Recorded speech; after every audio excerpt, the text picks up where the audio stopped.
una etapa de transición, ¿verdad?, entre la etapa esta etapa de consolidación y la de fortalecimiento. Hubo un pastor que se quedó a cargo de la iglesia en esa época, que era don Santiago Heiter. El hermano Heiter vino en 1918, a los últimos años en que estuvo el hermano Allison, seguramente para apoyar la misión. La característica es que él no era norteamericano, sino que era inglés. Y cuando realmente no hay mucha evidencia, yo creo que los terremotos de 1917-18 borraron muchas evidencias históricas que la iglesia pudo haber tenido, ¿verdad? Y incluso libros de actas y todo eso no habían, porque incluso los boletines regularmente dominicales no se hacían, no se emitían. Yo no sé si repartían boletín el domingo, pero aparentemente no, porque por lo que he visto, ¿verdad?, lo que he leído, ¿verdad?, sino que era a través de estos periódicos que se hacían. Hermano Santiago Heiter estuvo un tiempo, pero había unos misioneros en Quetzaltenango, los esposos Sullenberg, Lynn y Jesse Sullenberg. Ellos habían estado trabajando en la estación de Occidente, ¿verdad? Allá incluso fundaron la Sociedad de Jóvenes en 1917 en la iglesia Betel, y en 1922 la fundaron como Sociedad de Esfuerzo Cristiano. Entonces, el misionero Sullenberg ya vino a Guatemala y tomó posesión de su cargo aquí en la iglesia como pastor de esta iglesia en el año de 1925. Es ahí donde realmente comienza ya una etapa de fortalecimiento del trabajo ya en la iglesia. En esa se formaliza la escuela dominical. La escuela dominical tenía como unos 6, 7 oficiales que se rotaban cada 6 meses. Alguna característica importante era que la escuela dominical funcionaba los domingos en la mañana, como su nombre lo indica. Y habían como 17, hicieron al final de cuentas, con los años, habían hasta como 17 y 18 clases diferentes, desde los más pequeñitos hasta los adultos, seguramente de señores y señoras. Habían bastantes clases de escuela dominical y no había culto más que había un devocional para comenzar. Y después del devocional pequeño, ¿verdad?, todos pasaban a sus clases. Y después regresaban aquí al templo, ¿verdad?, para tener la última reunión. Y en esa reunión había incluso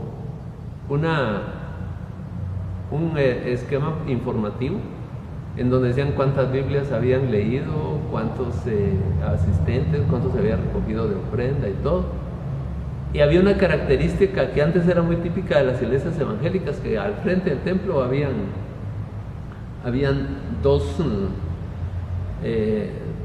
dos rotulitos de madera, pero con números y letras intercambiables, ¿verdad?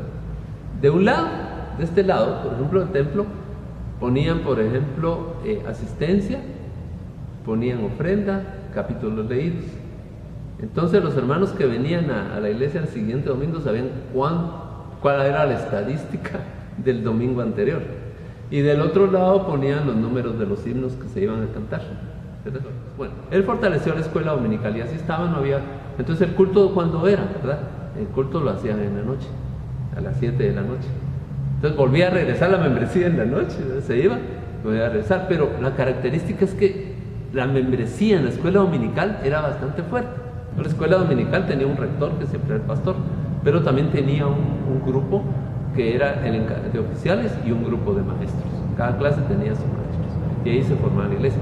Lo que vi sí como característica era que la escuela dominical cambiaba 6 meses de directivos, ¿verdad?, en marzo y en octubre, en marzo y en octubre. Ellos eran muy inteligentes en ese sentido. El reciclaje de liderazgo, pasaban de unos puestos a otro, ¿verdad?, no solo por enseñanza, aprendizaje, sino también para que no fuera una carga para ellos el liderazgo en determinado momento, ¿verdad?, y poder rotar realmente, ¿verdad? Y las sociedades, después en 1924, 10 de febrero de 1924, entonces con la idea de que ya en Quetzaltenango había sido mucho éxito la sociedad de jóvenes en Quetzaltenango, Sociedad de Esfuerzo Cristiano, trajeron el movimiento de Esfuerzo Cristiano también a la iglesia central.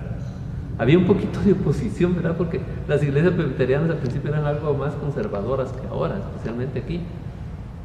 Pero ¿qué pasó? Entonces se fueron a fundarla aquí al Colegio de la Patria.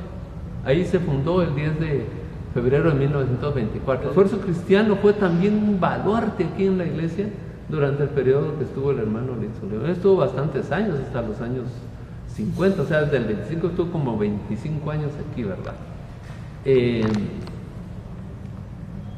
Luego, pues, tenemos que en ese mismo periodo también surge la Sociedad Femenil Vencedoras por Cristo. Y eso estimula no solo la sociedad de jóvenes, estimuló el liderazgo de los jóvenes, ¿verdad? Muchos de los cuales incluso eran maestros en el colegio, y la sociedad femenil pues ya fortaleció el papel también del trabajo de la mujer en la iglesia, que históricamente también había sido un poquito relegado, ¿verdad? A no ser las diaconisas, ¿verdad? Entonces, sí, se estimuló bastante el liderazgo, ¿verdad? Y las mujeres en la iglesia han trabajado toda la vida, ¿verdad? Ellas estuvieron aquí en una clínica, después también hicieron mucho, tienen su programa de radio y todo.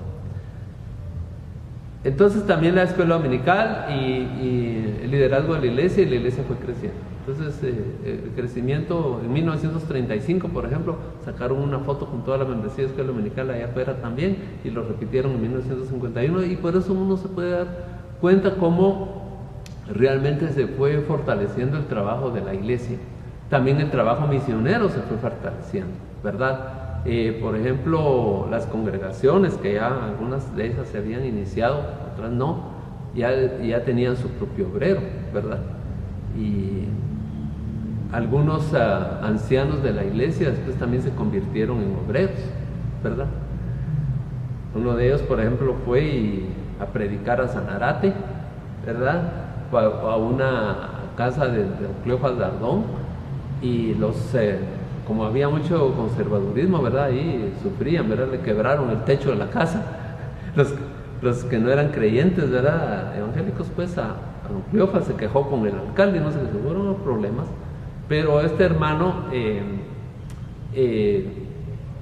que iba a predicar allá, anciano de la iglesia, se llamaba Flavio Argueta.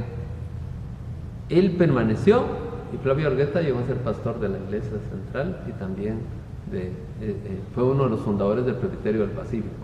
Pero así la iglesia fue estimulando ese liderazgo. Y ya en 1927, ¿verdad? 27, y así, entonces ya hubo necesidad también de que ya no estaba solo la iglesia central aquí en el centro, sino también habían otras congregaciones que eran iglesias, y se formó el Presbiterio Central en 1929. Pero el Presbiterio Central no solo se formó con la congregación de la iglesia central, sino también con la de Matitlán, la de Villanueva, y las que habían surgido en el Presbiterio Norte, como Sanarate, como San Agustín del Zapotlán, lo que es ahora Guastatoya, que se llamaba El Progreso antes, y no recuerdo cuáles otras, pero con esa se fundó el Presbiterio Central. Entonces, esta etapa del hermano Sollenberg tiene mucho que ver con ya no solo que hubiera una iglesia central, una misión y una iglesia central, sino empieza en la etapa formativa ya como Presbiterio Central, ¿verdad? Incluso creo que alcanza la etapa de Presbiterio del Norte, ¿verdad? Pero entonces, ya dejando esta iglesia así vigorosa y todo, ya empieza la formación de pastores nacionales. También surgen otros pastores posteriormente, como el hermano Raúl Echeverría Magariño, ¿verdad? Entonces, algunos de ellos en esa época, como los evangélicos eran pocos, ¿verdad?, habían surgido en el Seminario Teológico Centroamericano, que se fundó en 1929.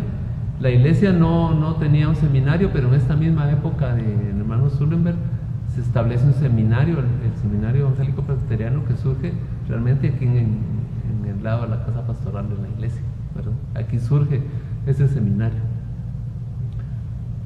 O sea, la iglesia realmente en esa etapa, como la etapa anterior de consolidación, se fortaleció el trabajo que había dejado este pastoral, hermano Guillermo Garzón, y realmente yo creo que estamos viviendo ese fortalecimiento que se hizo, ¿verdad? Muchas de las cosas, por ejemplo, otra de las cosas, de los aspectos importantes que surgió aquí fue el coro de la iglesia. El coro de la iglesia acaba de celebrar, vive celebrando y va llegando a los 100 años. Porque hay que decirlo, ¿verdad? En esta etapa del hermano Sollenberg, digamos, él vino en 1925 y en enero de 1927 empieza la serie de boletines de la iglesia, dominicales. Pero lo importante en cuanto al coro es que en ese dice que hay un himno que se llama La Estrella. Y dice, La Estrella, coro. Dice, ¿quién lo hace? ¿Quién la canta? Es el coro. Y solo ese himno, ¿verdad? Había un cuarteto, todos también, pero ese lo canta el coro. Y por eso se ha tomado esa fecha como parte del coro. Pero en los siguientes programas de 1927 aparece también el coro cantando el Gloria Patri, ¿verdad?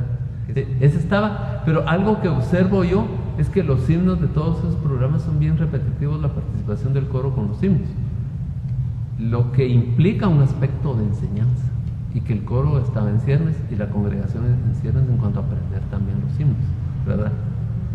Entonces, es otra cuestión. Dos cosas dije en este momento. Empezamos con los boletines de la iglesia ya formales. Por ejemplo, tenemos del 27, de 1928, de 1929, pero no hay de 1930 y de 1931. Entonces ahí se oculta un poco qué pasó en esa época, ¿verdad? Pero la idea fue que esta época de hermano Sollenberg fue una iglesia donde la iglesia floreció, también se fortaleció a través de su institucionalización, ¿verdad? Todos los programas se nutrieron, se formó más liderazgo y él fue el que fue ya dando paso para que hubieran ya pastores nacionales. Los primeros fueron los pastores que se ordenaron para integrar el presbiterio, pero esta iglesia en tanto seguía con un pastor misionero norteamericano.